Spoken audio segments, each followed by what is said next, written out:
Hello, beautiful faces, and this is Honestly Biased News and Community. My name is Aaron Gregory Austin, and this, my favorite co-host ever, is Patty Lewis. Hi, Patty. Hi, How are you?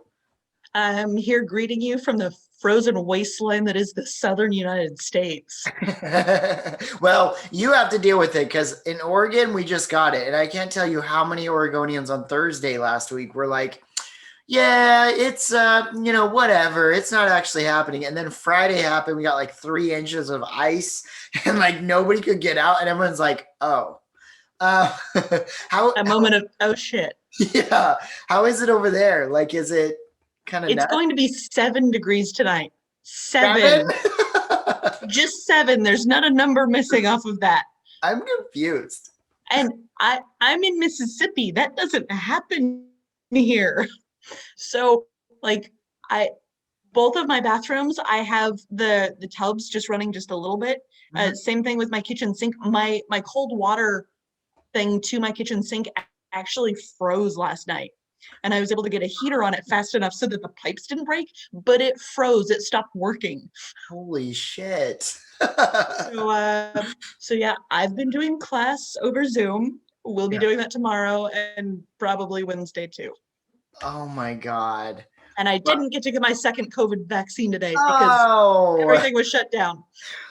well, I first of all, I yes, it will happen. Welcome to getting the ice. We're having our like ice issues with everyone. I mean, Oregon, it makes sense. It happens every, 5 years or whatever, but obviously not where you are. This is the coldest it has been here in decades. Crazy. Well, and we have similar where I am in Mississippi, we have similar winter temperatures to you guys usually, or like the lowest temperature we'll get is similar to yours, Hmm. which is why like 7 would be crazy for you guys also. We don't see single digits. Right. Like that is a slight problem. Um, Yeah, just uh, a little bit. So at least we can talk about COVID and hopefully in a more optimistic way. Do you have the numbers? I do. Okay, let's talk Yeah. them. Even I was fancy and I wrote them out. Oh my God. I love it. Look at me being prepared. Don't you love the visual though? We now visually can show people stuff now. This was my prep work for the show. This is the Yes. entirety. um, Worldwide, 109 million cases, 2.4 million deaths. US, we're 28 million cases, and we are going to hit 500,000 deaths by the end of the week. Oregon is running at about 150,000 cases with 2,137 deaths. And your measuring stick from down here, we have 288,000 cases with 6,464 deaths. Oh my gosh. Now, the numbers are big. And so I just want to put it in context a little bit for you. We finally, as of Friday, had basically what they do is they sort of average over the previous 7 days to give you sort of an each day value, because there's less sort of weekly variation, because we always have very few cases on Sundays because no one can report it, kind of deal. Mhm. But the 7 day average daily cases finally dropped below 100,000 for the first time since November. Yes. Yes. And so that is a big deal. That is good news. And just for some mind-blowing numbers for you, the sort of average daily cases was 200,000 per day in December and 250,000 in January. Wow. Ah, Now, that's now awesome. we can't go back to normal, people. Right. Don't go back to normal, because our cases right now are still 2.5 times what they were over the summer. Remember when we shut everything down Right. because there were too many cases? Yeah, Mhm. we're still running 2.5 times that. So we are not quite at like crisis emergency mode. We're moving in the right direction. So keep doing what you're doing Yes. is the Wear a ultimate. mask. Wear a mask. And I have to say as well, if Wear you 2 masks, in fact. right, right. Two masks. Also, we are going to need to also continue to not only wear the mask, but also because the people are getting the vaccine, continue to wear the mask even with the vaccine. That is extremely important as well. Coming from obviously because you don't want to be vaccinated. You don't want to be vaccinated, get COVID, be minimally symptomatic, and spreading it all over the place like an asshole. Right, exactly. So we got a little bit to talk about. Then we'll go on a quick break, and then we will come back. Because Patty, I don't know if you remember this, but you are my hero of February, and we are gonna talk. Yes, right. And we are gonna talk about you, and it'll be great. I know.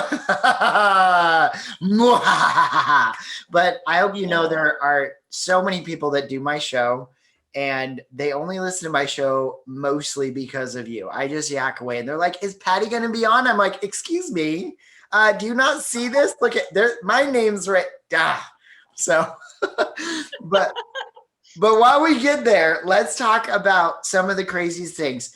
I can't tell you. I am so sick of talking about Trump. But unfortunately, he was acquitted last week. Well, it's not my birthday this year. That's all I could ask for. Thank God. Now, what's really scary? There's a lot of scary things about this, but let's just start with there was many people who did vote to convict him. It wasn't a good majority of the Republicans actually. 7. Yeah, 7 actually did, which is really, thank you, Susan Collins. Thank you for once. She was allowed to, and her vote didn't make any difference. Stop giving her a pass. I'm just saying, when credit's due, all right. I mean, you're still terrible, but I can give you a little bit of a pass. But they did fall short of getting the 67 guilty votes needed. Which surprised no one. No. But disappointed everyone. Pretty much, like 57. They got 57 votes. 50 of them were Democrat. 7, like you said, were Republicans. Thank you, Republicans. Nonetheless, I know you guys most of the time. I try to give credit when credit's due, but seriously, 57. We only needed 10, and that would have. Anyways, there was just. It was a very interesting trial. Democrats had a really strong case. I'm glad they did what they did because watching the Republicans do their side of all this, it felt very half-baked. It felt very unprepared. At best. Nope. Yeah. Whereas the Democrats had a strong case, they had videos showing clearly the damage that was caused. A week and a half ago, maybe 2 weeks, Alexandria Ocasio-Cortez did an Instagram video live, which she does a lot of the time. She's one of the most coolest politicians I've ever met. No, not met. Because she had show people how to do margaritas while talking about policy. And it's just really great because this is a good way to hit people in the right direction. And 2 weeks ago, she spent an hour talking about what happened while she was in the building. And scary crap. Oh my God, so much scary shit. She was literally behind a door when they came into her office. And they could have, they were there to lynch people. They were there to kidnap people. There was. And there are a few people that they would have loved to have had their hands on more than AOC. Yeah. Oh, definitely. I mean, Pelosi was definitely one of them they were looking for. I know AOC was one of them just because Fox News and people like that, they do like to put a target on her back. And that was definitely an issue. She's a young, smart, pretty woman of color, and she makes them look bad on the regular. They can't have that. Right. Yeah. And I will say our country has done a lot of bad stuff and never felt like our country up until 2016, I was always like, oh, well, we're getting better and we're doing our thing. And then 2016 happened. And as much as, yeah, you see Trump literally shine a spotlight on everything and say, in the worst possible way, by the way, but Yeah.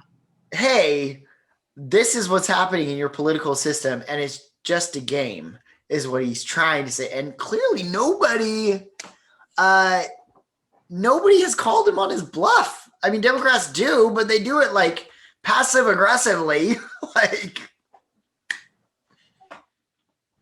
Well, and Republicans are too worried about their own asses in the short term to actually stand up for him, despite the fact that I think a lot of Republicans, the old school Republicans, I think they hate Trump.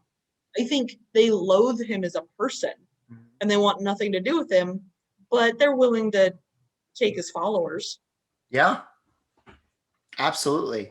And I think that's really what people like Ted Cruz is doing, where he's spewing out this rhetoric that in 2016 that would not be a Ted Cruz. That would be more of him talking about God, and they called him a theocracy, more or less, where he's focused on religion, which was worrisome. But now in 2020, he's more of a Trump loving supporter, and I will go to the depths for you. Well, Trump made fun of his wife's looks, and he accused his dad of being, oh God, which serial killer was it? I don't even remember. And Ted Cruz is just like, yeah, whatever, water under the bridge. Yeah, unbelievable. Like, no respect for himself and his family. Agreed. 100% agreed. I would also say that my faith is shaken. I mean, my faith was shaken in 2016 and throughout the last 4 years. But I really, really wanted Trump, to get some. And now we know that there's a likelihood he's going to run in 2024. He's got no reason not to. Yeah, I mean, short of a heart attack. I had one friend say he'll probably be dead by then, and I'm like, well, I don't know about that. But he's been rich enough that adds enough to his lifespan to make up for his diet of garbage food. Whatever he eats. And the fact that he won't walk more than like 10 feet. Yeah, or need someone to hold his arm or hold somebody's arm to walk down a very steep hill. Ramps are hard, man.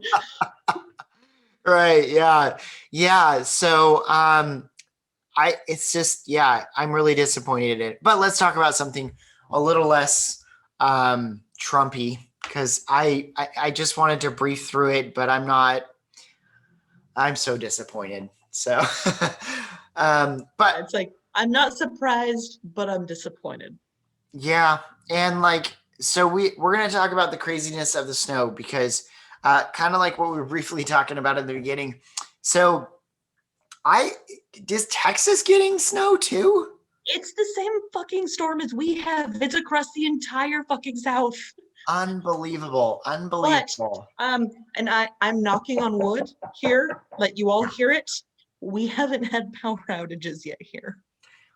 I mean, that's really good. Yeah. I'm going to say I live more outside of Portland, and I can tell you there are, I don't remember the number. I want to say 200,000 if homes are out of power in Oregon. Like I-84 is closed. Yeah. So there are a lot of people who have power outages because of the storm, but in South Texas or Southeast Texas, they're having to do rolling blackouts because energy consumption is so high, having people just trying to heat their houses. Yeah. Unbelievable. And so, yeah. Yeah. So I did get an email today about keeping energy usage low so they don't have to do that to us. Yeah. I mean, so they're threatening. As much as people, I had somebody, oh my God, I saw on Instagram today. There's things I just love about Oregon, and I love how like our infrastructure is strong enough to handle things like this, even though we never get snow. But then every once in a while, like I mean, I want to make one point that's still kind of leaning toward the Trump side is I had a friend on their Instagram post. They had just moved to another state, and on their Instagram they were dining without a mask, and they're like, well, this is way better than commie Oregon. And I just in my head was like, you do know we're like fourth strictest, but yet fourth safest in the nation right now because we're actually following the rules. Like, Well, that's the thing. The restrictions are so closely tied to number of cases and number of deaths. There's a very clear correlation between the two. And like, while I've had one vaccine, and mind you, restaurants in the state have been opened like the whole time. I think there was like a month where dine-in was shut down, wow.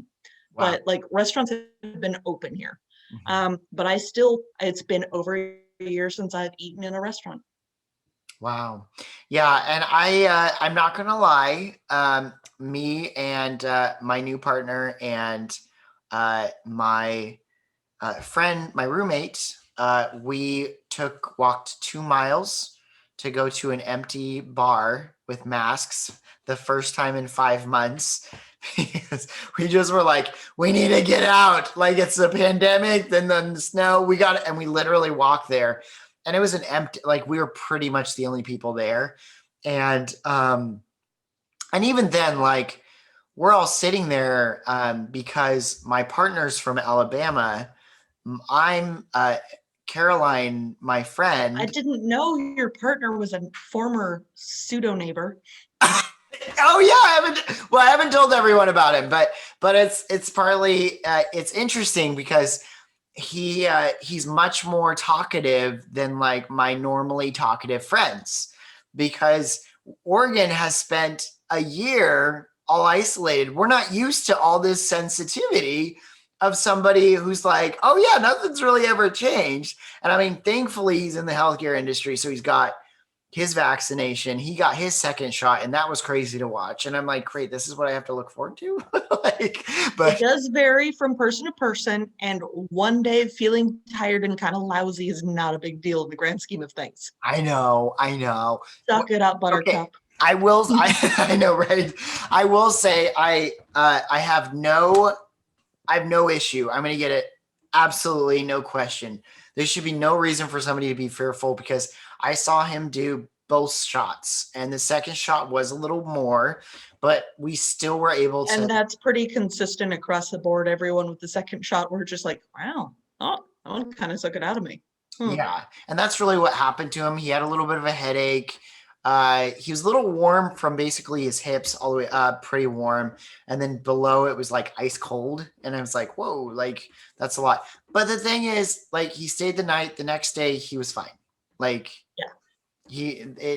I think that's just people should know it's worth it to take it and things like that. Not that I'm trying to throw people off of it, but Well, no, it is really the day after the second shot, you're probably not going to feel your best. Mhm. You're not going to die. It's not going to be that bad. You might want to, just if you can take it on a day where you have the next day off and you can just lay around on your couch and watch Netflix, great. Yeah, But you're gonna be fine. All right, so we're gonna take a quick break, and our hero of the month is my co-host Patty because it was my gift for the year.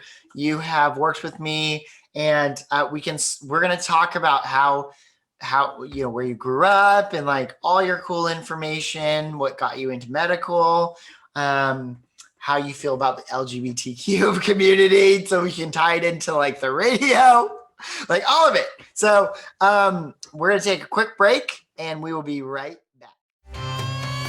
Missed an episode of GAYBC News? Now you can download our mobile app for Android from the Google Play Store. GAYBC News Radio brings you the latest in news, politics, entertainment, and stories from the community in the USA and around the world. Head over to the Google Play Store and download the GAYBC News mobile app today.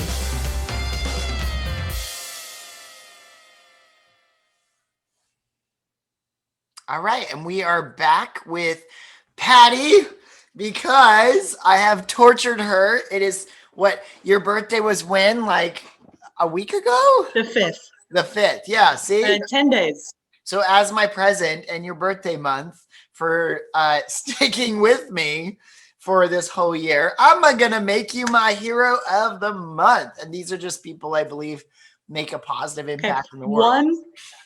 One, this is torture and you're horrible. And two, I think you just couldn't get anyone else this week. No, I'm an author. They're coming up.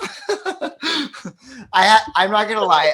I went from like a Netflix sing on contestant, and the next one after you is gonna be my friend who does the political stuff. But he just released one of an autobiography or a biography of him and his art, and it's really cool. I just bought one this morning. So, okay, but thank you so much for doing this with me. Now, my LGBTQA plus, typically I go for people who are in our community just to kind of help show them all. I'm your wild card. You are my wild card. So I want to talk about you because first of all, you're going now for your physician's assistant work. And I would just like to say it's physician assistant. We don't belong to the physicians. yeah, yes, correct. So you guys, I mean, I've seen ER, it's fine. But so we're going to go way back because I want to talk about you in terms of, let's see where you started. So where were you born? Kind of tell me what your childhood was like, things like that. So I was born up in the Seattle area. I lived almost all of my life in the Northwest. And my dad was just finishing up his undergrad. He went back to school. He had, like worked in the mall and decided he wanted to go to med school and become a doctor. So he did. But I was actually alive, like while my dad was in med school. And so as like little toddler me is running around and he's studying, he's teaching little toddler me to say things like esophagus and trachea because it's funny to have a toddler say that, really. Right. But so, I've always sort of been drug in a little bit to what my dad was learning. And, I malleable brain. I'm just like, bring on the information. Cool. Yeah. But yeah, moved to Oregon when I was 4 and lived in a handful of places there until I graduated high school. And then I went back up to Seattle for my undergrad. Oh, okay. So tell me what it's like going into the medical field. Let's start with what did you want to be when you got into that? Like you're graduating high school. Now it's time to get into college. You get your undergrad as well. What was your direction? What was because not everybody, when everyone jumps, I mean, I started out saying I was going to be a travel agent. I ended up being a filmmaker and a podcast host and model and blah, blah, blah. But what was your kind of instant direction? Oh, you don't know what I majored in college, do you? No. I have a Bachelor of Arts from the University of Washington in art history. Oh. So even better. Yeah. Now, granted, I figured I wanted to go into medicine some way or another, but they actually don't care what you major in. So I was like, okay, cool. I'll major in something fun and I will take science as my electives. Great. I still had to go back and do some electives on more than one occasion because I thought I would apply to med school and I did. And well, I'm not a doctor, so you know how that went. But so went back, finished the rest of my prerequisites. And, I've worked as a CNA. I was an EMT in New York City for a couple of years, just, for grins. So what happened in which you decided nursing made more sense than being a doctor? Well, PA is between it's kind of like a small step back from being a doctor. So I do way more than a nurse does. I see my own patients. I order my own tests. I interpret my own tests. I prescribe medications. There are just a few things that I can't do that doctors can. Okay. So as a nurse, you still have a lot more, or a CNA, excuse me. CNA nurse similar. Is that about right? Decade ago. Oh, say that Um, again. oh, are you back? I'm You cut back. out for a second. Sorry, go ahead. Welcome to Zoom. Technology, man. It's great until it isn't. Right. So, I was like, so do I guys want a break? yeah, so I was a CNA a long time ago, but there's not much you can do with that. It's very entry level, kind of similar to EMT. Okay. A lot of decision making capacity. So I wanted to be able to have sort of more of a intellectual level with medicine, not just the patient care side of it. So the PA is a great way to go because unlike doctors, PAs can switch specialties whenever they want. So I really enjoy being in the ER, but people can get burnt out on that. Mm. And so if I decide, in 20 years, I just can't take the ER anymore, I can switch to something else. Just fine. Interesting. And I know we've talked about this because you've worked in obviously several different places. One of the things I wanted to talk about is with the ER, tell me something that's really stood out. Like, what is there anything when you were actually working in the ER where you're like, oh my gosh, can I keep doing this job? Like, Um, there's a lot of good and a lot of bad, but it's one of those you either like the crazy pace or you hate it. mhm. And I kind of need that crazy to sort of keep me on task. Got it. Yeah. So Um, chaotic experience kind of makes more sense. yeah. One thing I would like to say from having worked in the ER a lot, we should be funding mental health care more. Mm. The next time any of you listeners are sitting waiting to be seen in the ER and you're waiting 4 or 5 hours, probably the reason you're waiting that long, not only are they treating people who are sicker than you are, because that's the truth, and they are sicker than you are, and that's just the way it is. You don't want to be one of those people that's wheeled in to be taken care of right away. You're having a bad day if that's the case. But also, there's a handful, and I mean, some of the ERs, like, there would be 30 beds and there would be 10 psych patients in there Oh, wow. just taking up the beds because there's nowhere else for them to go. Wow. And the social workers there work their tails off trying to get those people the help that they need, but the resources are just incredibly limited and there aren't good options. People people who work in the ER get assaulted regularly by these psych patients.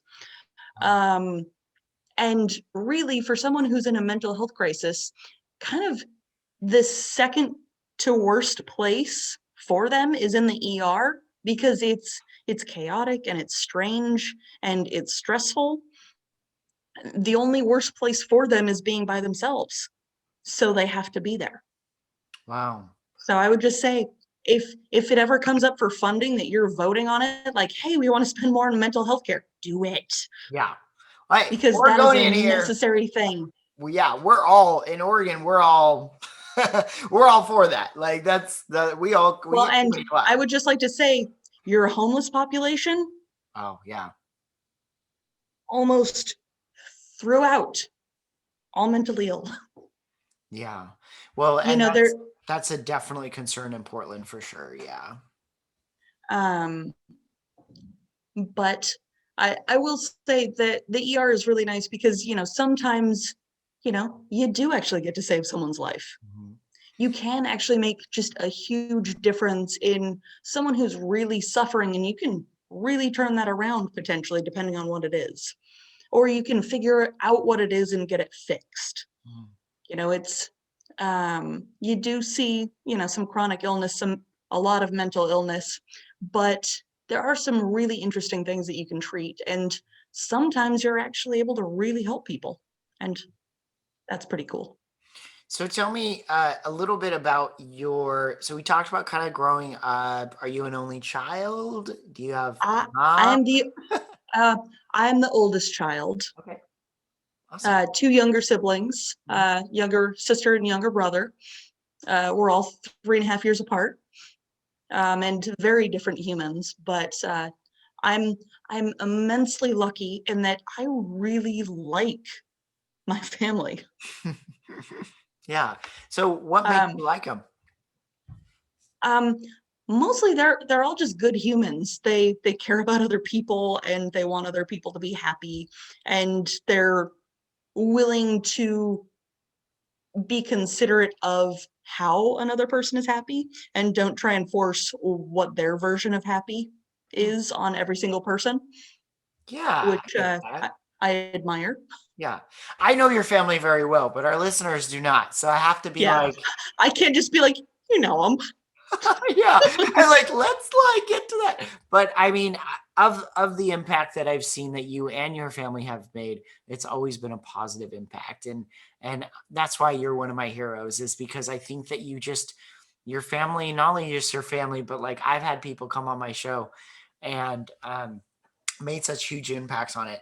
So maybe we can talk a little. Oh, actually, talking about my family, I have the world's best analogy Yeah. because it's almost a one-to-one analogy with the characters of Bob's Burgers. Oh my God, it's so true.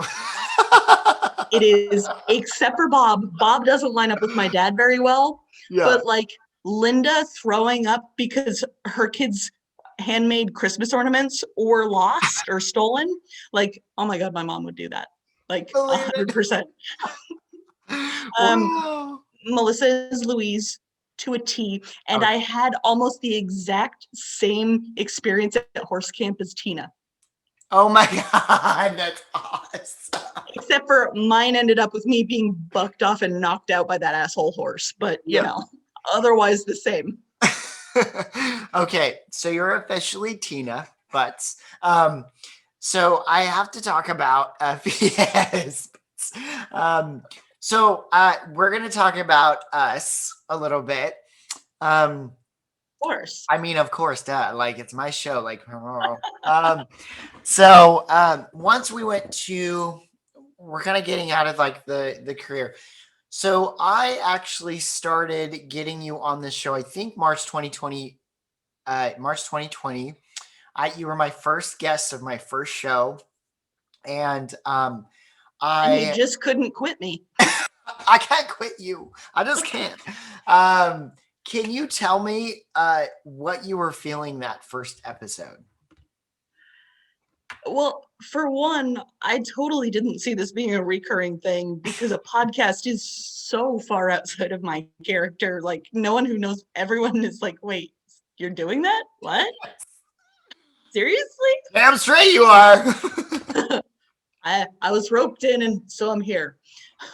But it was just like, well, here's the thing. Talking about me is super uncomfortable. I'm like, please, anything but that.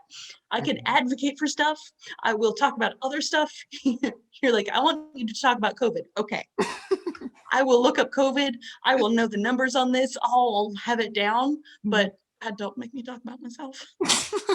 I promise this will probably be the only time. Probably. Probably. You're not giving it to me in writing or anything. But, no way.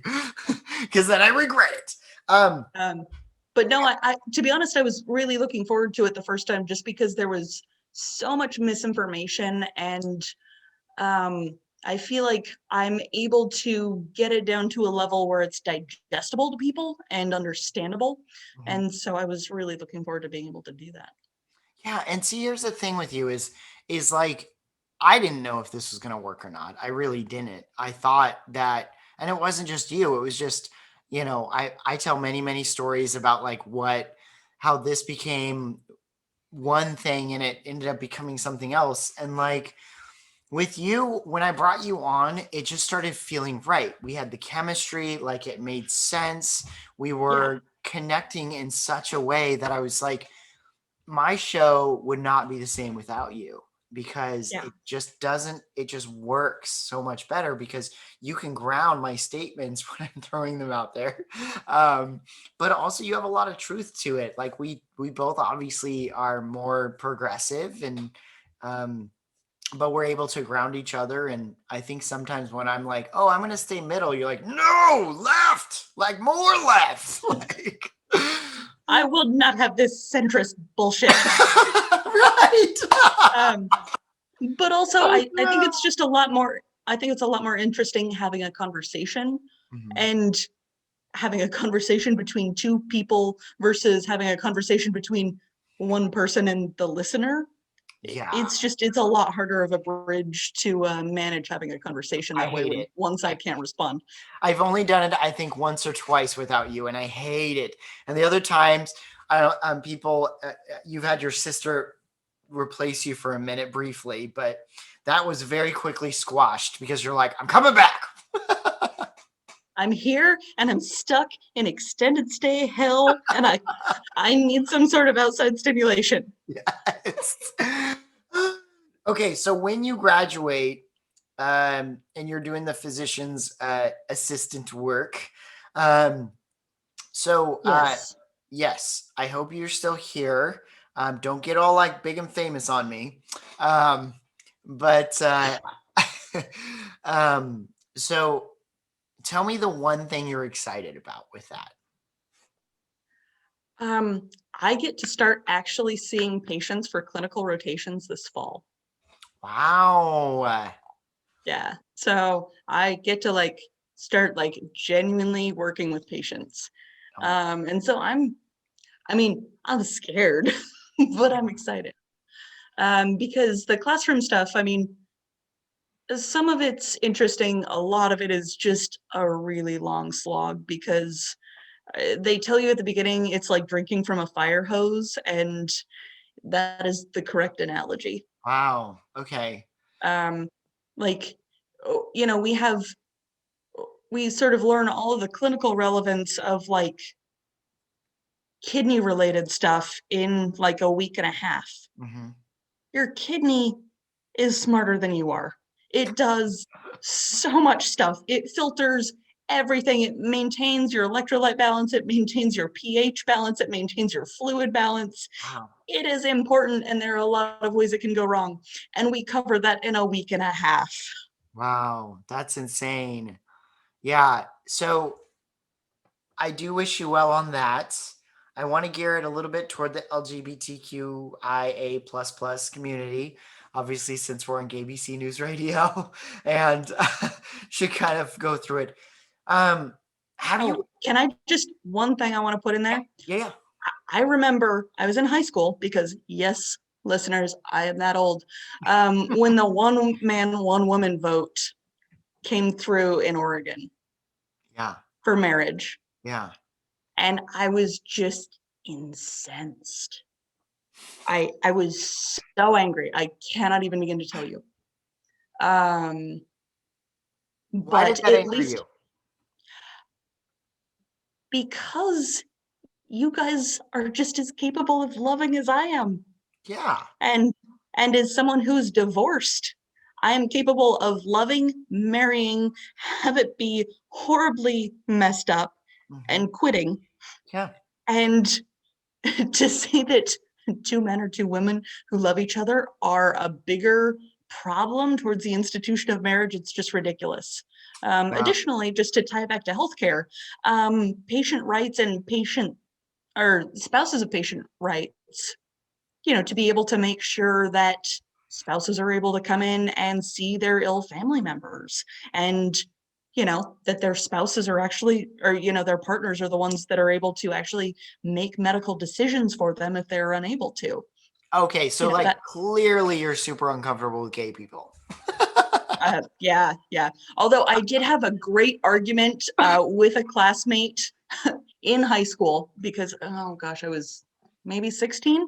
And they were trying to make the gay as a choice argument. That's a fun one. And so I just said to him, so you choose to be attracted to women. You could be attracted to Paul, and I pointed to a kid in the class, but you choose not to because it is morally the wrong thing to do. You could be equal opportunity, but you choose not to. And I've shut it down probably pretty quickly. You know, it did. Well, there was a lot of laughter throughout the class, so I clearly won that one. Go Patty!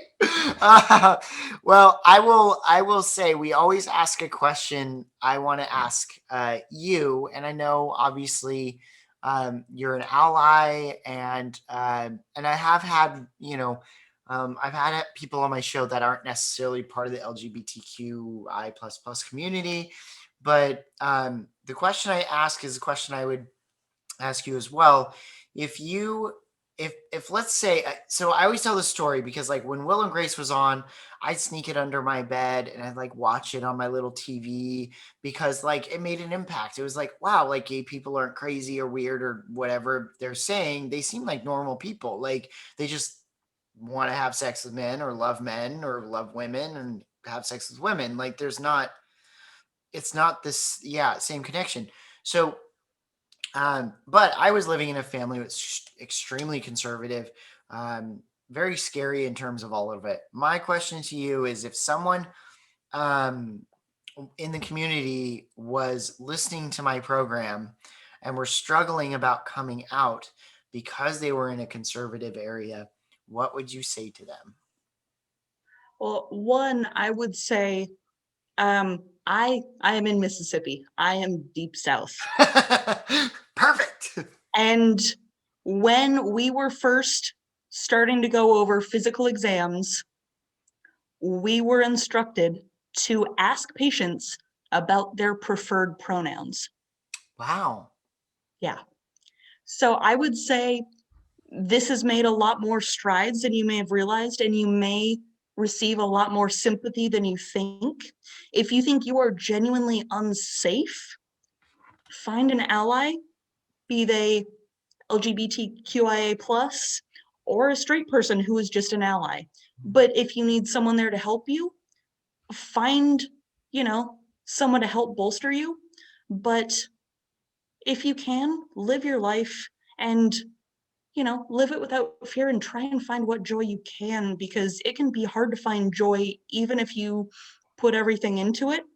The world's a very uncertain place, so find love where you can and enjoy it. Embrace it. Yes. I ask this question to every single one of my heroes. I get a different answer each time. So you have another unique answer. So even if they're off by a little bit, they're all like unique.